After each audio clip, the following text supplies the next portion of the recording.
Good morning. Welcome to the the UU Church of the South Hills, also known as Sunnyhill. We are delighted that you could join us for this service. So many of you, so wonderful. Our mission at Sunnyhill is to create a more just and compassionate community within and beyond our walls. My name is Rebecca Senaway, and I serve as a worship associate for this congregation. If you're a newcomer or a visitor to our congregation, please go to sunnyhill.org and click on the button that says New to Sunnyhill to receive more information about our congregation and to receive our weekly email newsletter. If you're joining us online today, please say hello or good morning in the comments on Facebook or YouTube. We'd like to hear from you and extend a welcome to you as well. Today's service is the first of 4 services based on the hymn, Amazing Grace. Today, we will reflect on the meaning and implications of grace as a theological concept and as a way of living. Let me see if I can get this. Aha. Our opening words were written by Gretchen Haley. There is nothing you need to bring with you to be welcome here. No right beliefs or proof of citizenship, no eternal optimism or clarity of conviction, no boundless courage or endless expertise. You do not need to know what brought you here or how you'll solve that problem you're turning over and over and over in your mind. Your bills do not need to be paid and your checkbook can be a mess. Your children may have been up half the night. Your hearing aids may not be working, and your knees may be creaking. You do not need to be already perfect, or even halfway, to belong in this circle where grace meets us where we are, but does not leave us as it found us, where love resides in each of us, yet is somehow more than all. Where life still pulses and rages and heals and transforms, creating us and this day anew once again. Come, let us worship together.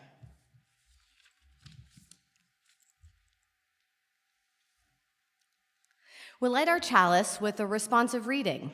After each phrase I read, please respond by saying, "We light our chalice." For the blessing of once again gathering in person and online, we light our chalice. For the opportunity to create a more just and compassionate community, we light our chalice. For the love that sustains this community and each of our lives, we light our chalice.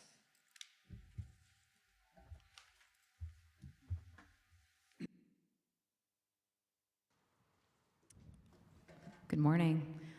Our opening hymn today is I Am Finding My Way Back to Now, and the time has come for us to sing together.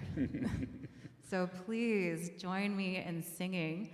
I'm going to be holding the melody on this one. This is one of those we're going to sing a pretty simple melody and repeat it over and over again. Feel free to improvise, lend your own harmony to it. Jim's going to be playing around with some harmonies, so feel free to follow him or follow whatever's in your head. We have space for it all. Or just hang out with me on the melody. Also, a little pro tip, not all masks are super comfortable to sing in. So if you find like you can't breathe and sing at the same time, it's okay. You can try humming. Works really well in a lot of masks if you find that it's miserable to sing in. The choir will tell you. We've done a lot of trial and error. It can take a minute to find a good singing mask.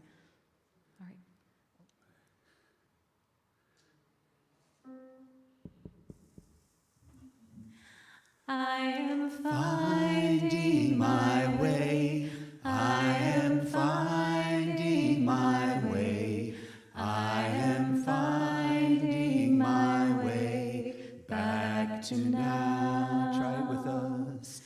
I am finding my way. I am finding my way. I am finding my way back to now. I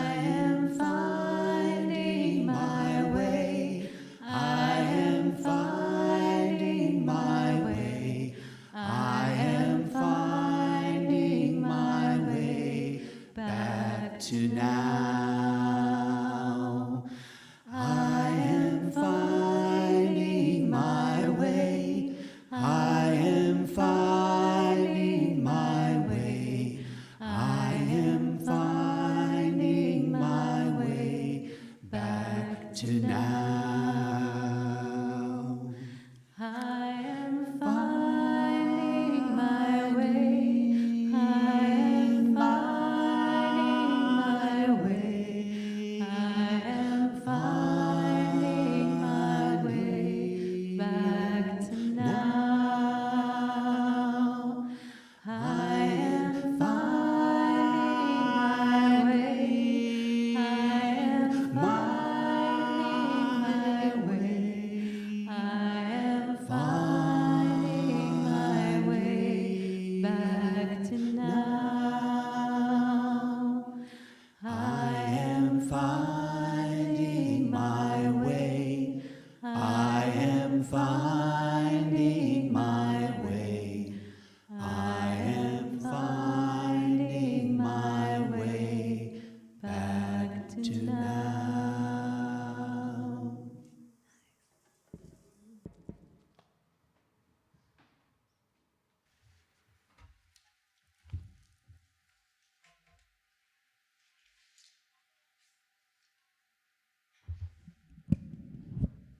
All right, friends, good morning.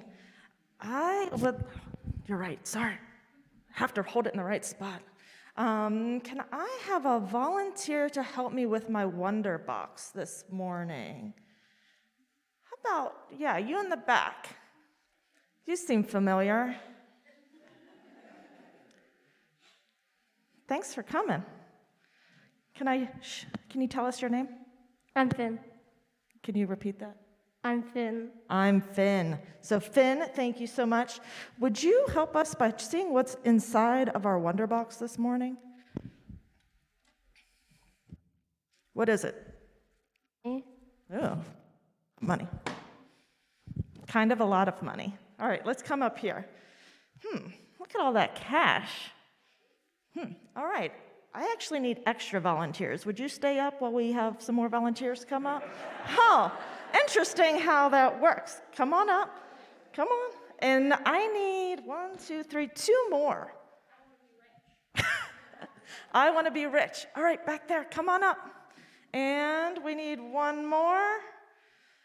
All right, come on. 1 more volunteer. Who's it going to be? Oh, Bethany Thornton? Sure, come on up. Perfect. All right, let's all line up. Let's see. Let's go right over here and all line up. See what happens when I bring cash? Okay, can you line up right here, all along the line?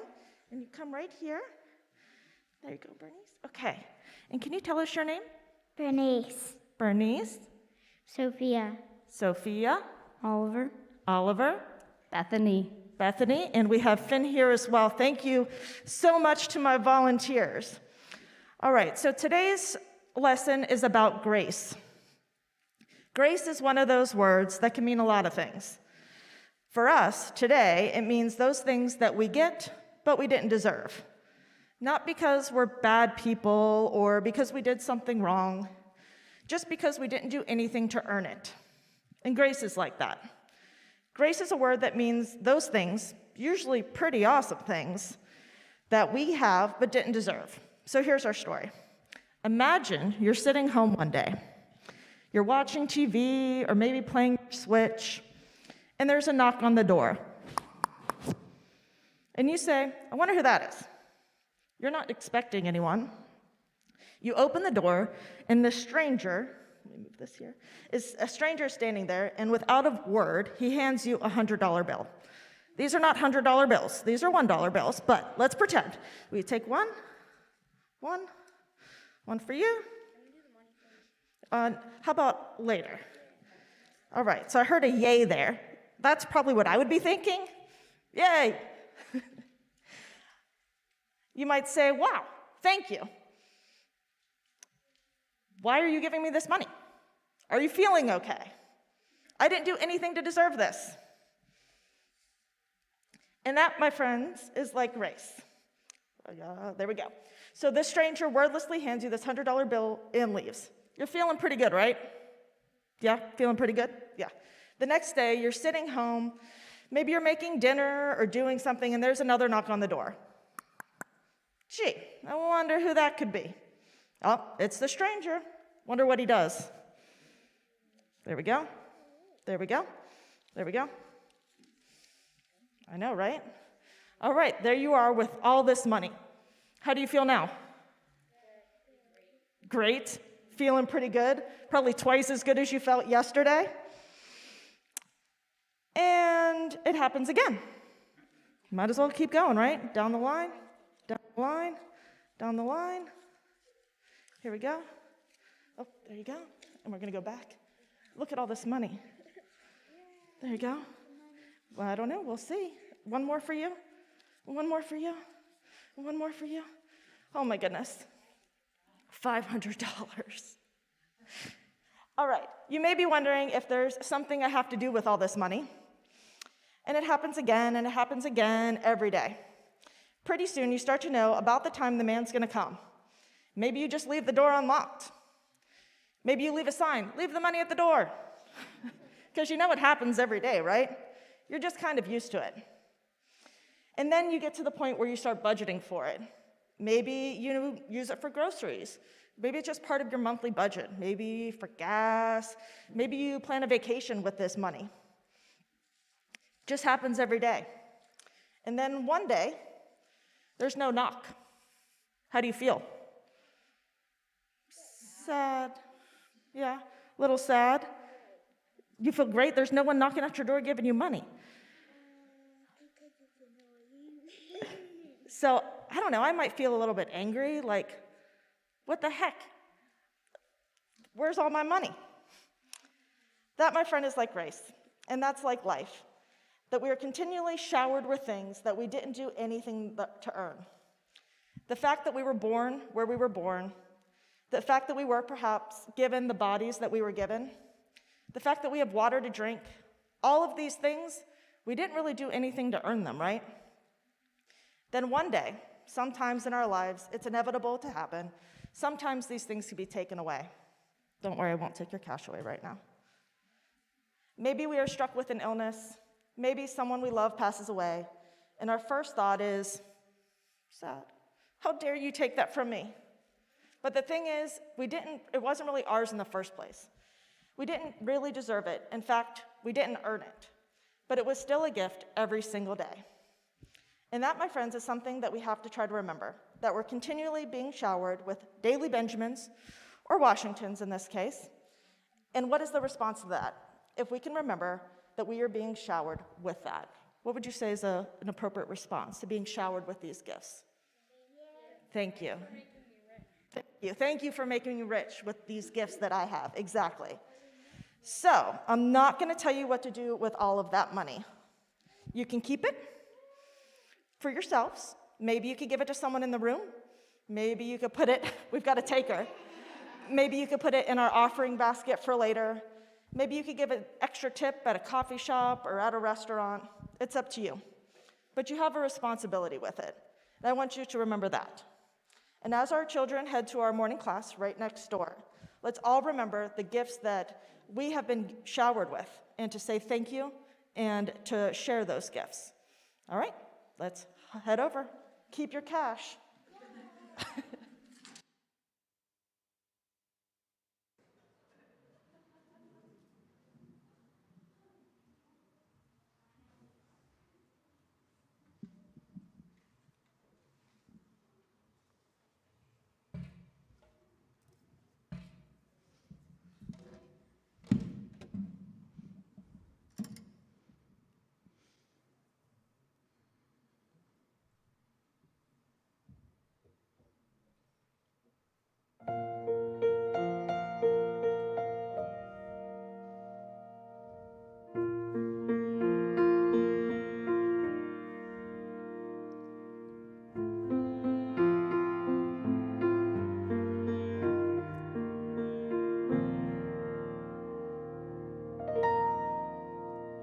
It's how I hold my head up high after I've missed the mark.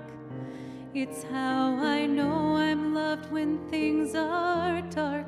It's how I stand when I am feeling small.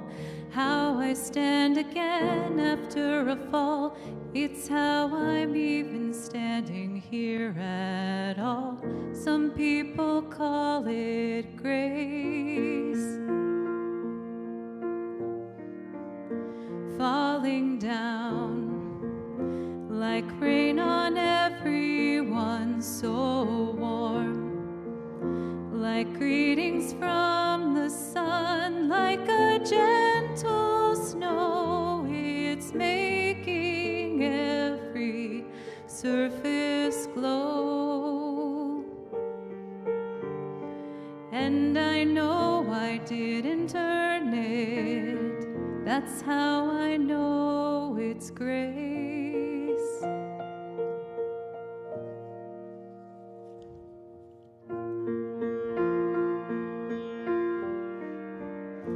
It's how two people stay together through the many years.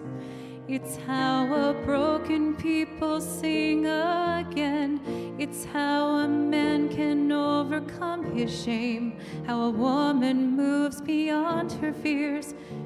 It's how I know that holy is my name. We're all the same to grace.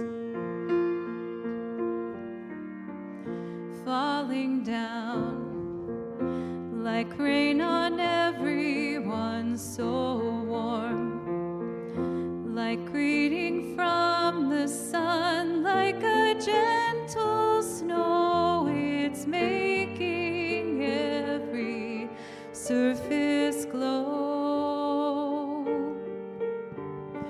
And I didn't have to earn it. No, I didn't have to earn it. I didn't have to earn it through a word or through a deed or through a trial or a creed or by denying what I need. I only had to reach out my hand and it was there.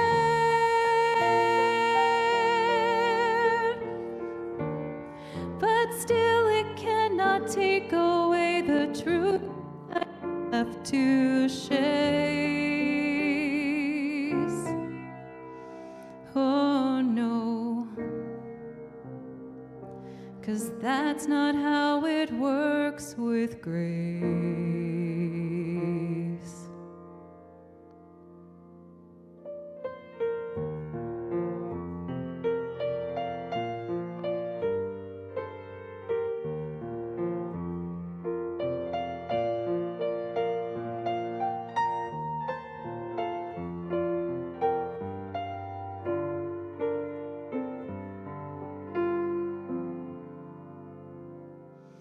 Falling down like rain on everyone, so warm, like greetings from the sun, like a gentle snow. It's making every surface glow.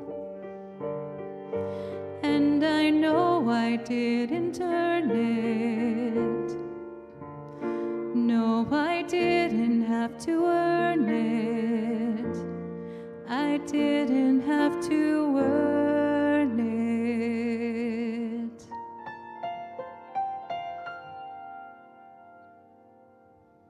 That's how I know it's grace.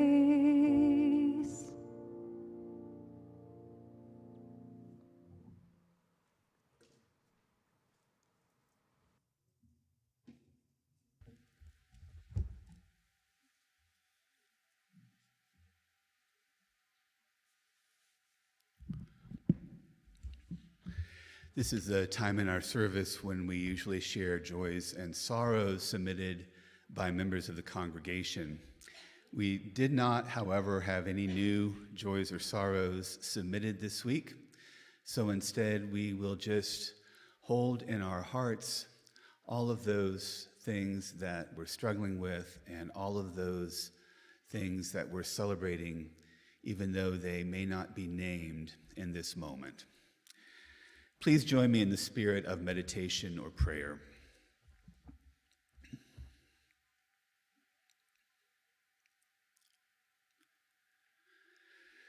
Let us pause for a moment to be here,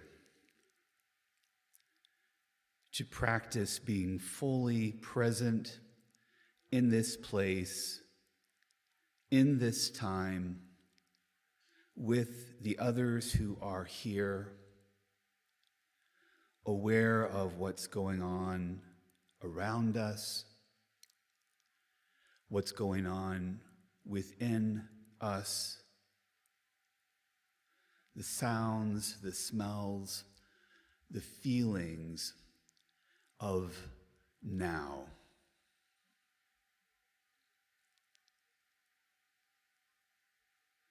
In our growing awareness of this moment, each breath can bring us closer to what is, closer to the reality of our existence without the filters of two busy minds,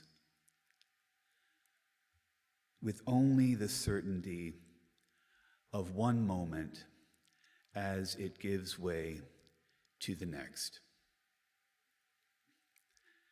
We pause for a moment of silence as we consider those things we celebrate and those things we mourn, all of which we hold in the stillness of now and in the presence of this loving community.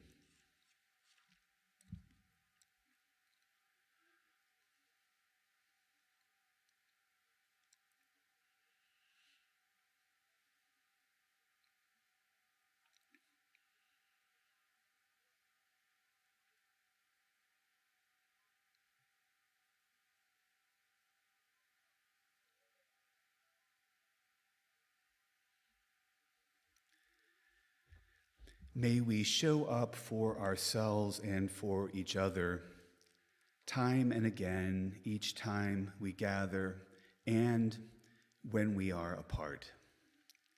May we serve as witnesses to struggles as well as triumphs, to longings as well as feelings of deep contentment.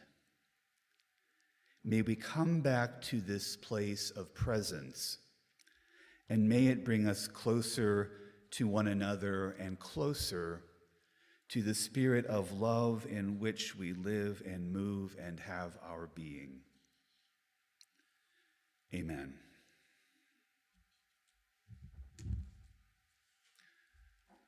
I invite you to sing along with this one too.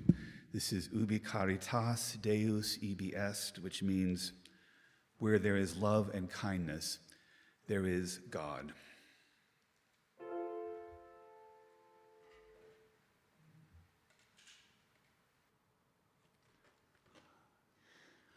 Ubi caritas et amor, ubi caritas Deus ibi est, ubi caritas et amor, ubi caritas Deus ibi est, ubi caritas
Today is the first of 4 sermons I'm delivering this month related to the song Amazing Grace. So I want to apologize to you in advance if you just can't stand Amazing Grace, because you're going to be hearing a little bit about it over the next few weeks. But I do think that there's something worth thinking about, worth considering in this series for just about everyone, regardless of your feelings about the hymn itself. In next week's sermon, I'll delve a bit into the history of the song, but today I'd like to begin by exploring the concept of grace, what it might mean to us, and how we might apply it or experience it in our lives. I acknowledge that grace as a theological concept can be something of a loaded term for religious liberals. In the Calvinist tradition, against which both Unitarianism and Universalism pushed back, grace refers to the way God saves us sinners whose nature is total and complete depravity. Human beings, according to the Calvinist doctrine of original sin, are utterly corrupt and perverse, and it is only the grace of God that can bring about our salvation. And so it is that the word grace in a theological context is something that can cause many of us religious liberals to bristle when we hear it. Our first Unitarian Universalist principle, after all, describes human beings as having inherent worth and dignity, not as hopeless sinners, depraved and unable to change or transform in any significant way. But grace is still a powerful and meaningful word theologically, and one that we would do well to consider. When I speak of grace, I mean a gift freely given that is unearned, which is freely given to us that we did not work for in any way, nor is it even necessarily deserved, but it flows freely to us anyway, if we are awake and aware enough to receive it. It may not often come in the form of $100 bills, as in Jen's story a few minutes ago, but if we are open to grace, it can feel like that, like being showered with unimaginable bounty. In her book, Traveling Mercies, Anne Lamott writes about the idea of grace in this way. W.H. Auden was right when he wrote, "I know nothing except what everyone knows. If there, when grace dances, I should dance." I understand, Lamott goes on, that Auden meant grace in the theological sense, meant it as the force that infuses our lives and keeps letting us off the hook. Grace is the light or electricity or juice or breeze that takes you from that isolated place and puts you with others who are as startled and embarrassed and eventually as grateful as you are, Lamott says. I do not understand at all the mystery of grace, only that it meets us where we are, but does not leave us where it found us.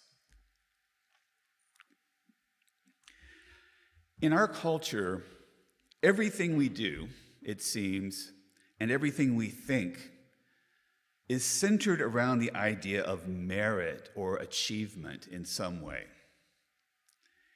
We naturally base almost everything in human culture on achievement, performance, accomplishment, payment, exchange value, appearance, or worthiness of some sort, which can be called meritocracy or the rule of merit, unless we experience a dramatic and personal breaking of the usual and agreed upon rules of merit, it is almost impossible to disbelieve or operate outside of its rigid logic. Rohr goes on to say, this breaking of the rules of merit cannot happen theoretically, abstractly, or somehow out there. It must happen to me. Our word for that dramatic breaking of the ironclad rule is grace. I think of grace as an awakening to and a recognition of the gifts that are around us, gifts that are freely given and given without condition. If you've ever been loved unconditionally, whether you believed you deserved it or not, by anyone, by a parent, a grandparent, a really close friend, then you know what grace feels like. As human beings, we tend to dwell in prisons of our own making. Our internal critics, the many ways in which we judge ourselves, are often the harshest of all. We buy into the economy of merit rather than the economy of grace. We focus on our imperfections far more than we focus on our inherent worth and dignity, which are the gifts of grace. And I do believe that our first UU principle, which affirms and promotes the inherent worth and dignity of every person, is grounded in the concept of grace. We're not talking about worth and dignity being doled out only to those who meet certain requirements or who have achieved some kind of elevated spiritual or material status. On the contrary, our inherent worth and dignity is not at all related to status or achievement, but is rather wholly and unreservedly a gift of grace. But there's another wrinkle to the concept of grace that bears mentioning, I think, and it has to do with the difference between grace and privilege. As a straight, white, middle-class, cisgender male in this country, I enjoy, as I've mentioned before, an enormous amount of privilege, all of which is unearned, and most of which is completely invisible to me. I don't need to worry much about being pulled over by law enforcement officers because of the color of my skin. I don't need to worry much about getting a mortgage to buy a house in a desirable neighborhood. I don't need to worry much about walking down the streets of Mount Lebanon and automatically being considered a suspicious person. That's an enormous amount of privilege. And as I said, it's not something that I earned or even necessarily deserve. And in that way, privilege is much like grace in that particular way. It's unearned and often invisible to those who receive it. But privilege depends on systems of inequity. The privilege that flows freely to me does not flow as freely to a black transgender person or to a brown-skinned immigrant or to anyone who is identified as a member of one of the out-groups in our society. Grace, on the other hand, does not work that way. It bypasses systems of inequity and oppression and rains down on everyone, no matter what their position or status might be. Grace falls like healing rain on dry, parched land and on scorched and suffering souls. In recent years, you may have seen people sharing on social media with the hashtag blessed, which sometimes is used ironically, I understand. Part of the problem with hashtag blessed is that people who use it sometimes fail to distinguish between those things that are a result of grace and those that have something to do with privilege. It's an important distinction to acknowledge. But recognizing this distinction does not in any way diminish the power or significance of the healing potential of grace in our lives. And it can be healing. Grace can restore and heal lives that seem broken. I'm going to share with you just one example of the hundreds or perhaps thousands of moments of grace that I have experienced in my own life. As I've mentioned before, I am a recovering alcoholic. It took me a long time to acknowledge this fact. I started therapy when I was in my 20s, ostensibly to deal with issues of anxiety and depression. I just never could seem to quite get off the dime, get going with anything that was of real importance to me, like relationships or career, or really anything that required any kind of sustained effort. I knew from the beginning that alcohol played a significant role in my issues. But it took me 10 years before I was willing or able to admit that fact to my therapist. I spent 10 years essentially wasting my time and the time of my therapist before I came clean about my drinking. And my therapist had every right to be angry with me. I'd been deceiving her for a full decade and really essentially frustrating all of her good efforts on my behalf. But in the end, when I did talk to her about my drinking, she spoke not one word of annoyance or recrimination. She didn't say, "Jim, why in the world did you not tell me about this 10 years ago?" Or, "What is wrong with you? Why would you lie to me like that?" Instead, she smiled and put her hands together and said, "Okay, let's get to work." And together we formulated a plan for me to get and stay sober. And now, 24 years later, I see that moment of grace extended to me as having triggered a sequence of events that absolutely transformed me and saved my life. I share this story in part because it points out that grace has both vertical and horizontal dimensions. Sometimes we experience grace in its vertical dimension as something that emanates from whatever concept we might have of a higher power or from the ground of being itself.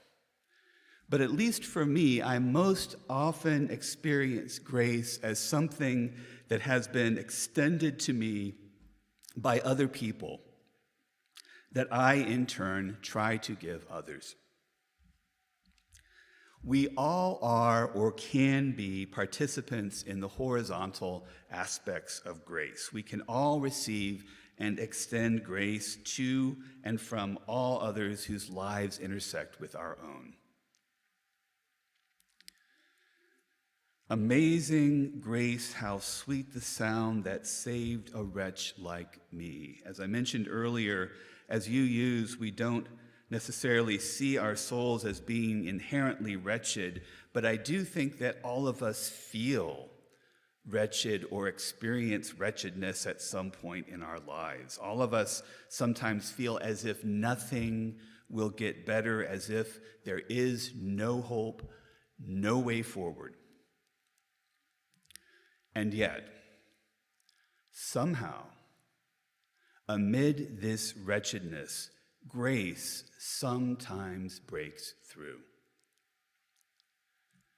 making a way out of no way, planting seeds of hope in the ground of our hopelessness, opening channels for unconditional love and acceptance to flow freely through our lives. Grace meets us where we are, but it does not leave us there.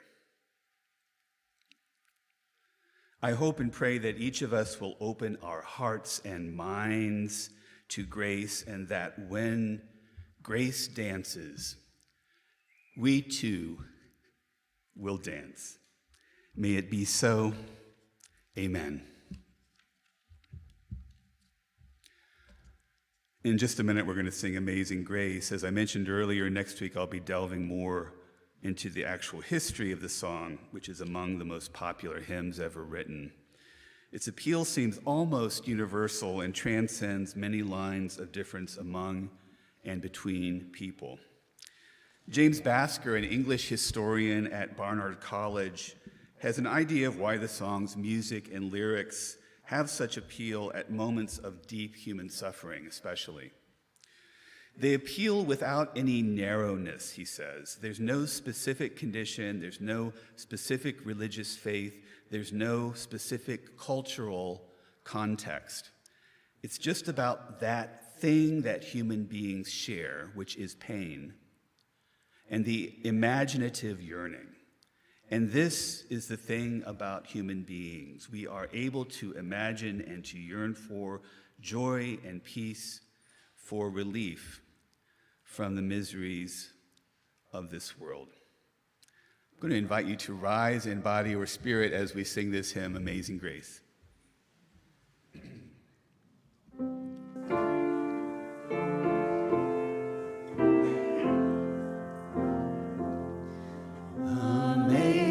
Amazing grace, how sweet the sound that saved a wretch like me. I once was lost, but now am found. Was blind, but now I see. 'Twas grace that taught my heart to fear, and grace my fears relieved. How precious did that grace appear, the hour I first believed. Through many dangers, toils, and snares, I have already come. 'Tis grace hath brought me safe thus far, and grace will lead me home. When we've been there 10,000 years, bright shining as the sun, we've no less days to sing God's praise than when we first begun. Please be seated.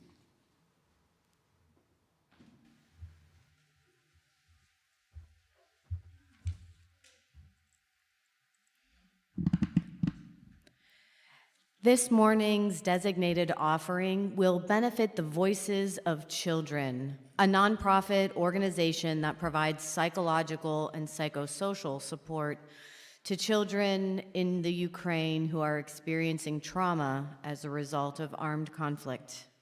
Today, during the full-scale Russian invasion of Ukraine, they are providing nonstop assistance to affected children and families from all over the country, providing emergency psychological assistance, and assisting in the evacuation process. If you'd like to make a gift via our online giving system, you can do so by going to sunnyhill.org and clicking on the button that says Online Giving, and then follow the instructions. Or you can give by text at 412-324-3130. And using your smartphone, once you dial that number, follow the instructions. You can also mail a check if you prefer, and you can find our mailing address on our website, sunnyhill.org. For those of you who are here with us in person, we will be passing around our offering baskets in just a moment. Thank you, everyone, so much for your generosity.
Just before we extinguish our chalice, I meant to put a slide up today about this, but the piece that Carol just played is in honor of today is celebrated as Women Composers Sunday, and that was a piece written by Carol called Folk Song. So thank you, Carol, for sharing that today.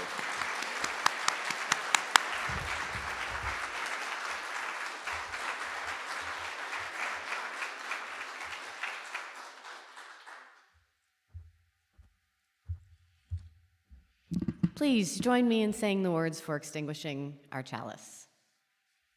We extinguish this flame, but not the light of truth, the warmth of community, or the fire of commitment. These we carry in our hearts until we are together again.